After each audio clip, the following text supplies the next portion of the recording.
20 টাকার প্রসাদ, একটি পেড়া, একটি গজা, এবং এটাকে নাম দেওয়া হচ্ছে প্রসাদ। কত বড় আস্থায় আঘাত! এটা মমতা ব্যানার্জির পেড়া আর গজা হিসেবে নেবেন, প্রসাদ হিসেবে কেউ নেবেন না, যদি অরিজিনাল হিন্দু হয়ে থাকেন।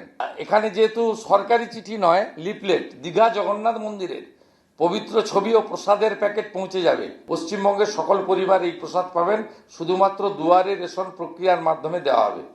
এটা হিন্দুদের আস্থায় আঘাত নয়। মাননীয় মুখ্যমন্ত্রী, আপনার দুটো চোখ যদি খোলা থাকে, আপনি জমজমের পানি আপনার ভাইপোর জলের ফ্যাক্টরি থেকে, লিপস এন্ড বাউন্সের ফ্যাক্টরি থেকে বানিয়ে পাঠাতে পারবেন? কোনো সাম্প্রদায়িক বক্তব্য নয়, বক্তব্যটা হচ্ছে হিন্দুদের আস্থায় আঘাত করা। মিষ্টির দোকানে প্যাড়া বানিয়ে গজা বানিয়ে দেওয়া হচ্ছে, মিথ্যে কথা। আমরা ফেজ ওয়াইজ এই প্যাড়া এবং গজার যে মূল ইনগ্রেডিয়েন্ট খোয়া, এই খোয়া আমরা সেন্ট্রালি জগন্নাথ ধামে শ্রী শ্রী জগন্নাথের